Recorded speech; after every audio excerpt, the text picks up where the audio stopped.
Bluetooth mode. Ahora, a continuación, escucharemos una oratoria de la voz de Marcelo Sánchez, secretario general de nuestro Partido Comunista.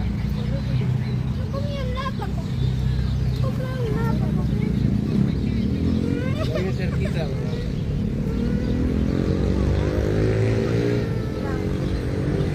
Hola.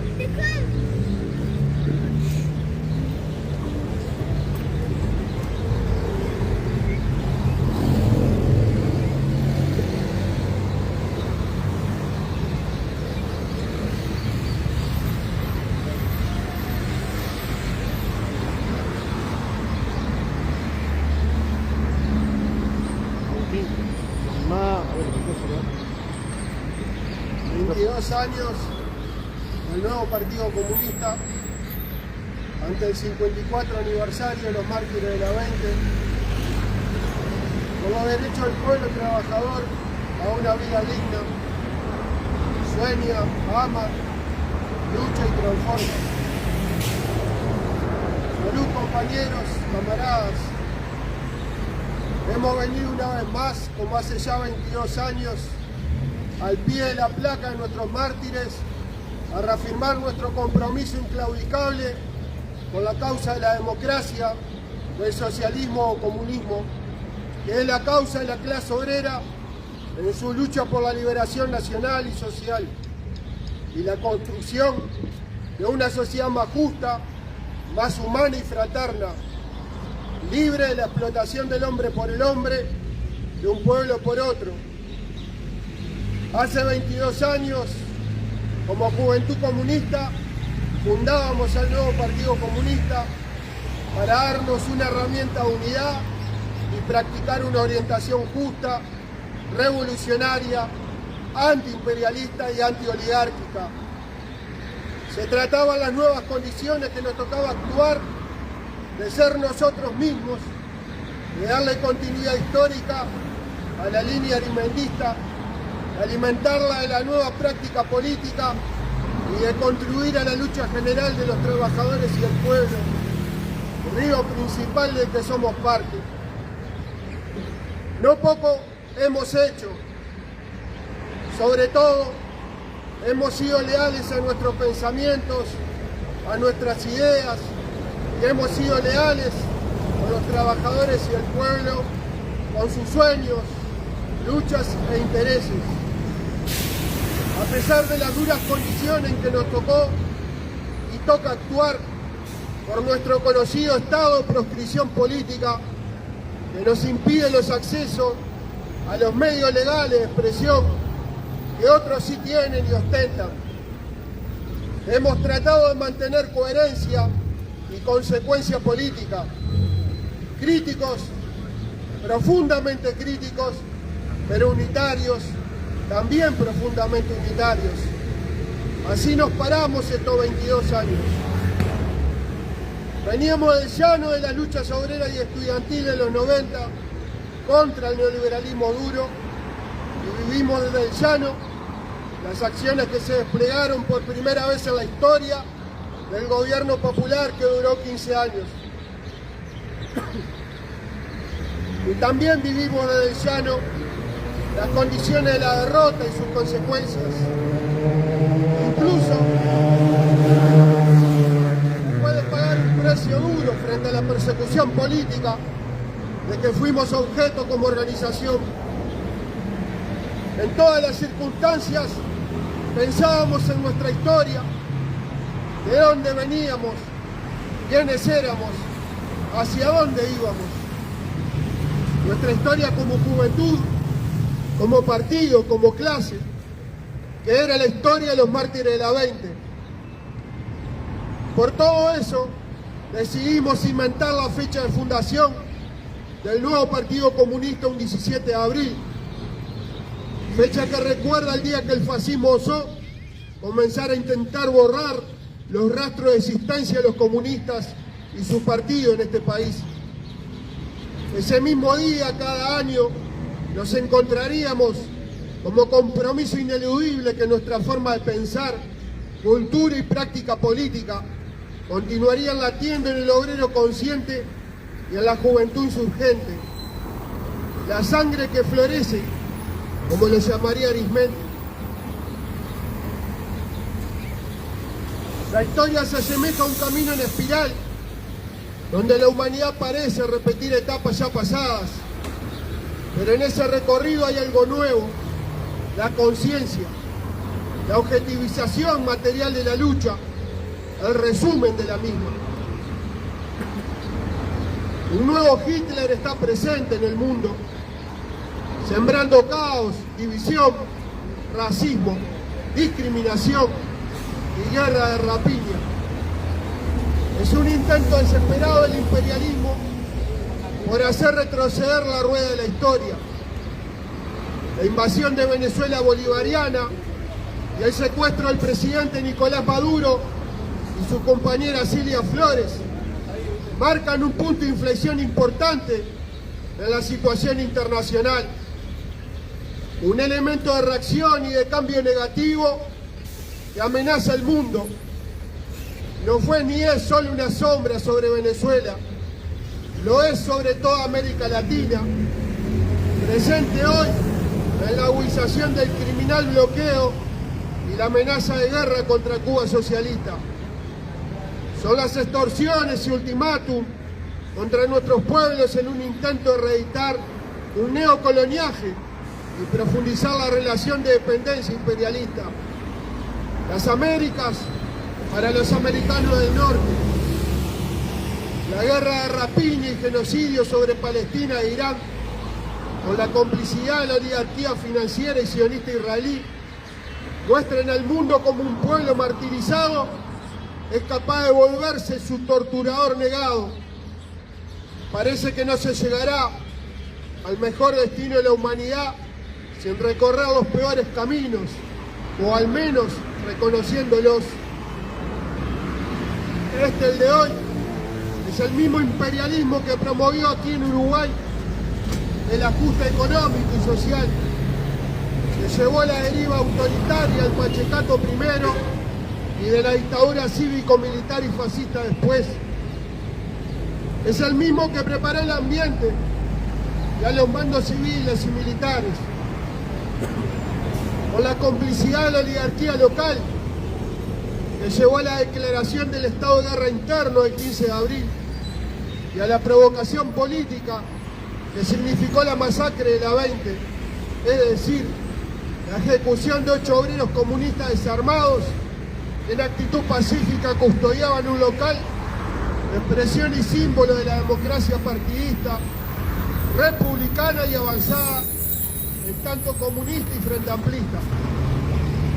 Se intentó así arrastrar al Partido Comunista y al Frente Amplio por aquellos tiempos recién constituido a un enfrentamiento armado que legitimara la instalación de un Estado dictatorial abierto, el asalto a las instituciones democráticas, la persecución y el asesinato indiscriminado que vendría poco después, crimen que aún permanece impune. La historia prueba que no se vence el fascismo mundial y continental sin estrategia amplia, unidad material y real de todas las fuerzas opuestas al mismo, sin compromiso valiente y militante. El fascismo es la dictadura armada del gran capital financiero sobre los pueblos del mundo. Es el gran ajuste contra la clase obrera y los pueblos oprimidos del mundo.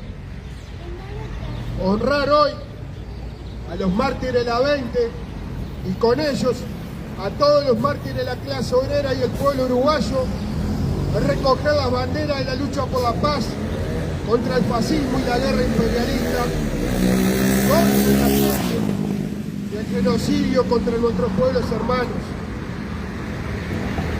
Y no se detiene la contrarrevolución fascista presidida y organizada por Trump y la fuerza de ultraderecha que lo secundan. Nuestros pueblos pagarán un duro precio.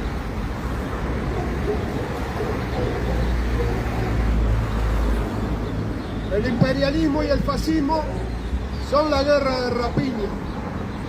El imperialismo es el capitalismo en su fase superior y última, como capitalismo parasitario en descomposición constante.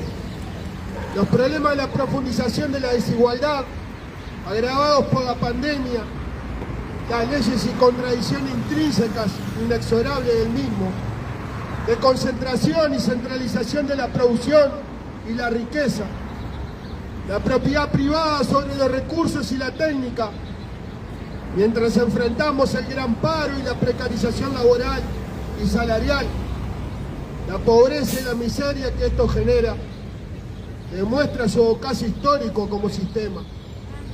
El capitalismo es incapaz ya de dar respuesta y resolución alguna a la grande necesidad de las masas del mundo, ni fuera ni dentro de la propia metrópolis imperialista, cada vez con más problemas.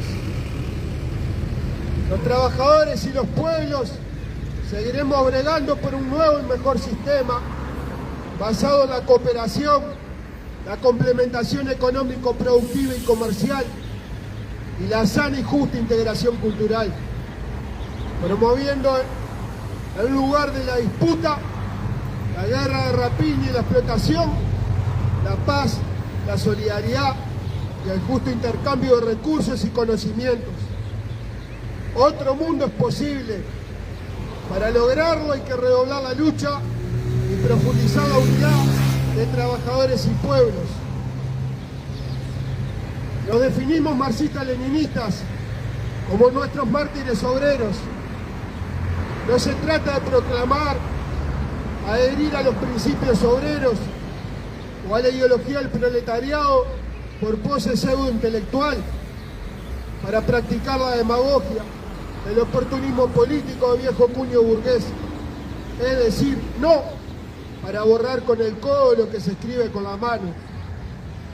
Lo hacemos para leer, interpretar y caracterizar la realidad en forma justa, acorde a los intereses de la clase obrera, y definir un programa, una táctica y una estrategia en consecuencia. No al servicio de un grupo o personalidad, sino que sirva instrumento para toda la clase trabajadora.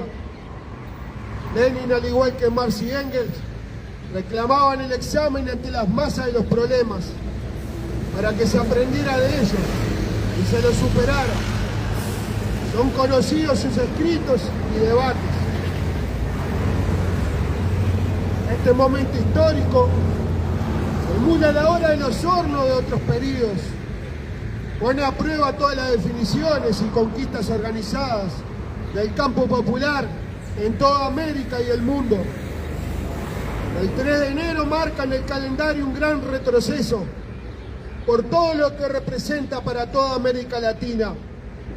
No solo hay una reacción del enemigo de toda la vida, una dura y creciente embestida imperial que viene preparada desde el 2017 al menos, y que nunca cesó en sus contenidos como respuesta política a los procesos de cambio populares en el continente. También varios de estos procesos manifestaron síntomas de problemas conocidos en la historia del movimiento, muy parecidos a todo el periodo anterior vivido en los 90. Un ahogamiento en la coyuntura, una pérdida de perspectivas revolucionarias, un creciente autocuestionamiento y giros que más que compromisos o concesiones particulares y temporales evidenciaron traiciones, vaciamiento de contenidos, despatarros ideológicos y políticos y finalmente personalismos, persecución de militantes y divisionismo. Esto está claro en Ecuador, Bolivia, Chile. Falta saber cuál será el desenlace en Venezuela.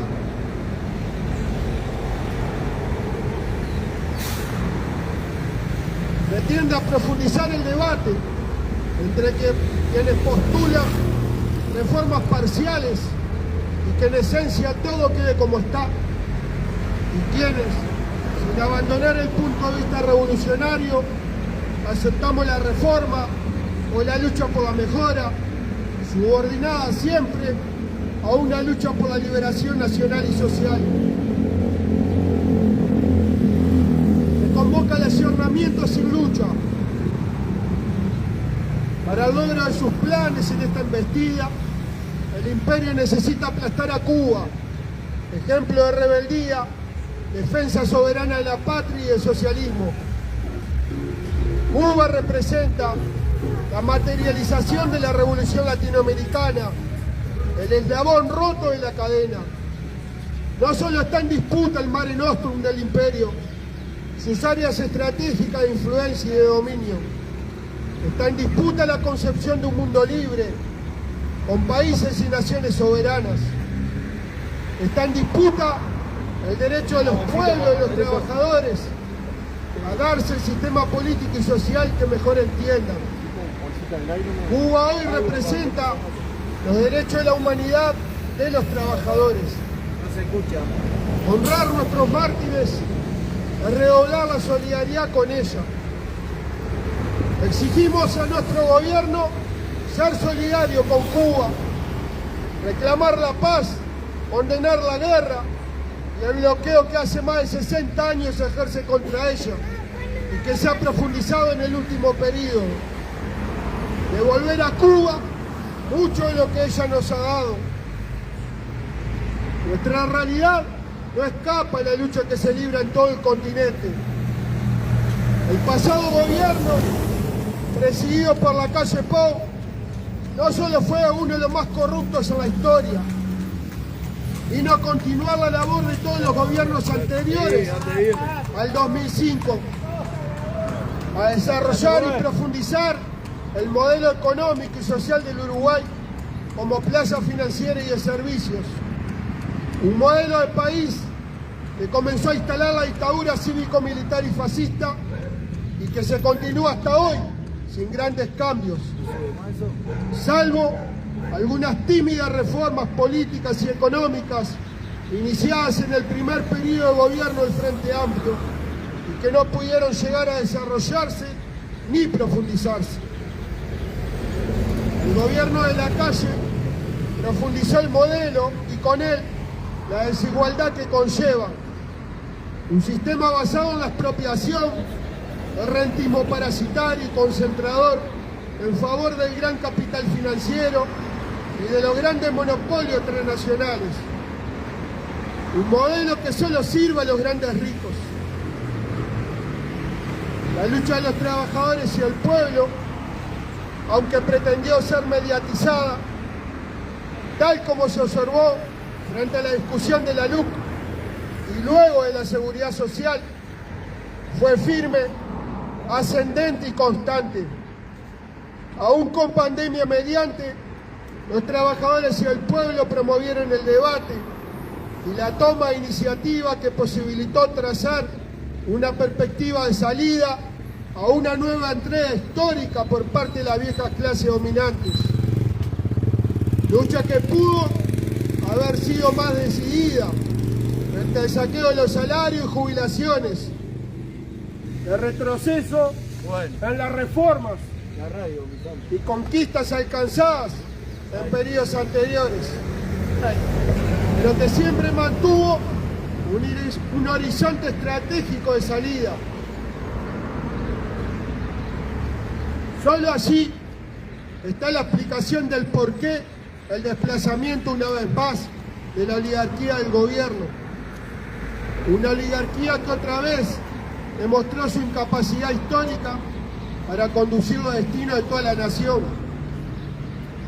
El modelo de país que han profundizado y que nos dejaron se expresa no solo en los resortes importantes de la economía que se traspasaron a manos privadas como el puerto y otros, en los empujes mercantilistas, en la educación, en la salud y la seguridad social, en los cambios en la ley y los derechos arrebatados al obrero con una LUC vigente aún. Se expresa también en los condicionamientos que resurgen con el crecimiento del endeudamiento externo, los $1.000 millones de déficit fiscal, pero sobre todo en la cruda realidad social que azota a la República entera, en la verdadera emergencia social que enfrenta el país todo. ¿O acaso no es una verdadera emergencia social contar con casi 14.000 personas en situación de calle, cuando en el 2006 eran 706 personas. ¿O acaso no es una verdadera emergencia social contar con casi 17.000 personas privadas de libertad, cuando en el 2006 eran poco más de 7.000 personas? ¿O acaso no es una verdadera emergencia social que casi 170.000 niños vivan en condiciones de pobreza o extrema pobreza, que haya un 20% más de la población pobre? ¿O acaso no es una verdadera emergencia social que más de 550.000 trabajadores y 170.000 jubilados, más de 700.000 personas, ganen menos de 25.000 pesos, cuando la canasta básica familiar está en los 150.000 pesos? Pero vale asumir que esta realidad no es ya solo el resultado de las viejas y consabidas políticas neoliberales. Debemos asumir con toda conciencia que el actual gobierno, cuyo ascenso se concibió como el fruto apreciado de la lucha, se debate entre el continuismo y el cambio. Un gobierno que asumió limitado con la pérdida de una mayoría en diputados, que también se podría aducir a una lucha que fue mediatizada, pero que, teniendo la posibilidad de promover el debate, la iniciativa política, de la cual tiene prerrogativas, elige un camino más bien conservador.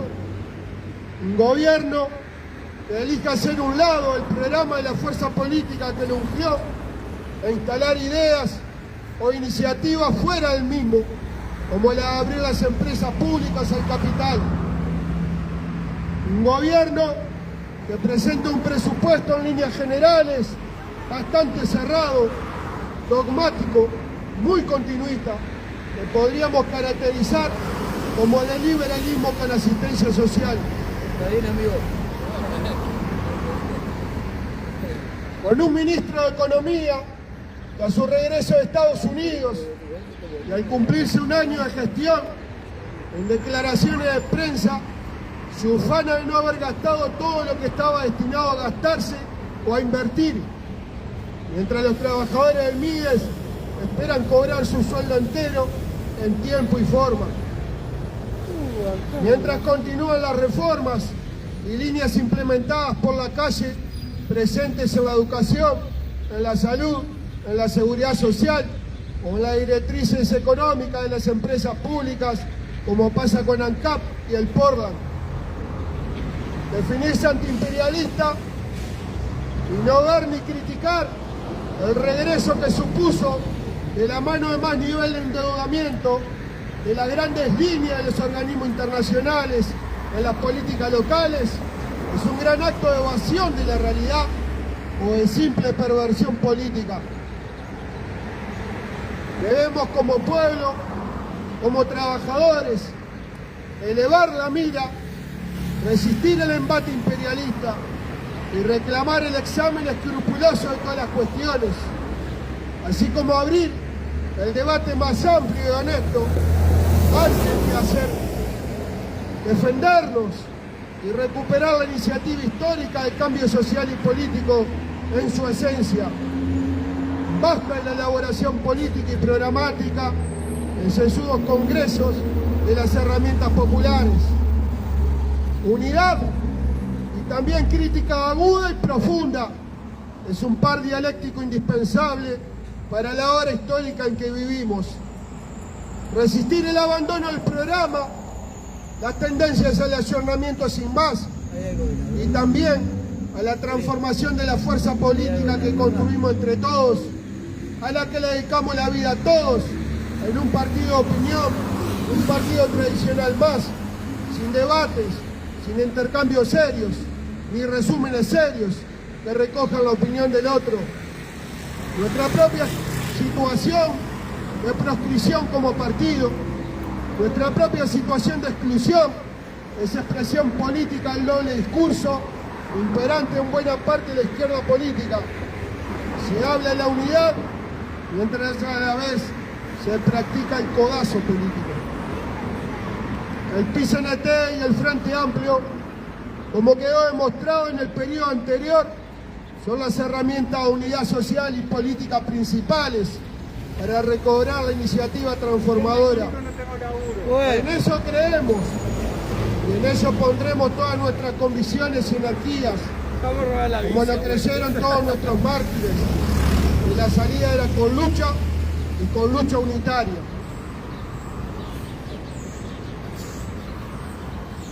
Camaradas y compañeros, hoy conmemoramos 22 años del nuevo Partido Comunista y lo hacemos reafirmando nuestro compromiso tras las causas y razones justas que generaciones enteras de luchadores fueron capaces de entregar lo más preciado, que fue su propia vida.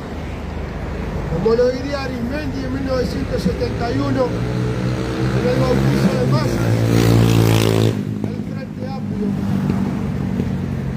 Hablamos del presente porque no somos una multitud en marcha confusa ni un montón de cólera dispersa. Los que murieron sabían por qué lo hacían. Los que fueron a la cárcel sabían por qué lo hacían. Los que lucharon en las calles sabían por qué lo hacían. Los que fueron reuniéndose todos con el crucifijo sin él, con la vocación blanca o colorado sin él, con la concepción revolucionaria del socialismo sin él, con la idea del marxismo-leninismo sin él, todos sabiendo, sí, que hay soluciones para el país. O como la afirmara, insistiendo cada vez que hubo oportunidad, de nada vale la justicia a una causa si detrás de ella no hay un combatiente dispuesto a darlo todo, incluso su pellejo. O como lo diría José Abreu, uno de los 8 mártires caídos en la masacre de la 20, en conversación con su compañera: si todos nos dedicáramos nada más que a lo particular nuestro, siempre vamos a estar viviendo únicamente para comer, y a veces ni eso se consigue, sin una perspectiva de futuro.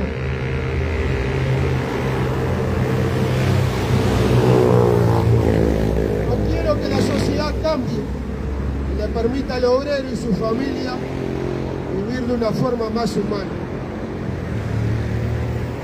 Es así, camaradas, como quería Abreu, y los 8 de la 20 y todos los mártires de nuestro pueblo. Continuaremos luchando porque la sociedad cambie y los trabajadores y el pueblo tengan una vida más digna, justa y humana. Honor y gloria a los mártires de la 20 y a todos los mártires de nuestro pueblo en la lucha por una sociedad mejor. Ricardo González, Rubén López, José Abreu, Elman Fernández, Raúl Gancio, Luis Mendiola, Justo Sena, Héctor Cervelli, presentes ahora y siempre. Presentes también Margarita, Alejandro, Isabelino, Alberto, Hugo y tantos compañeros y compañeras que creyeron en la iniciativa del nuevo Partido Comunista y dieron lo mejor de sí en compromiso y alma a la revolución. Que viva nuestro pueblo unido tras un programa democrático y antiimperialista. Que viva nuestro nuevo Partido Comunista. ¡Viva!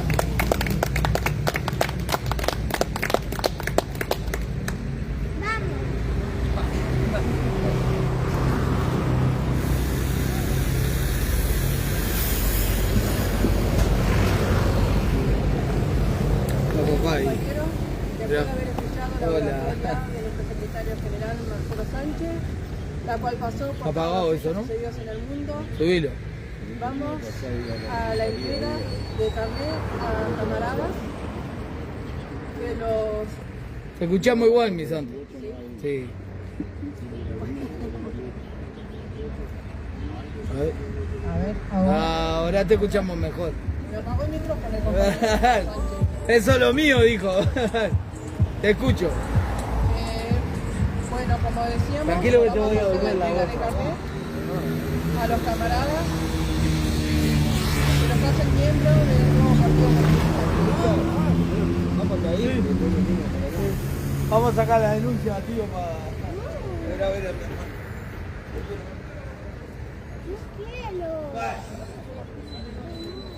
Invitamos a la compañera Patricia.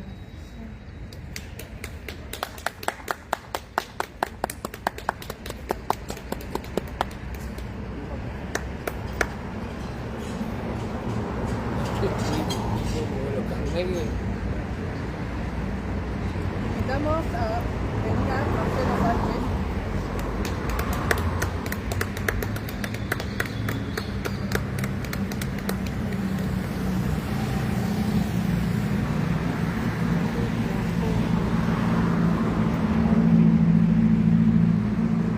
Compañero Agustín.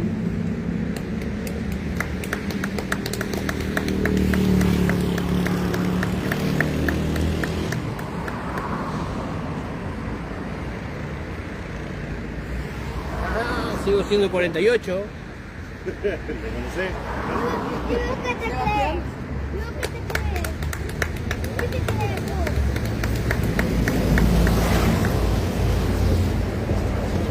Bueno, para dar culminado el acto, pasaremos ahora a homenajear con un sencillo y emotivo homenaje floral a nuestros compañeros mártires de la 20, a los pies de su plaza.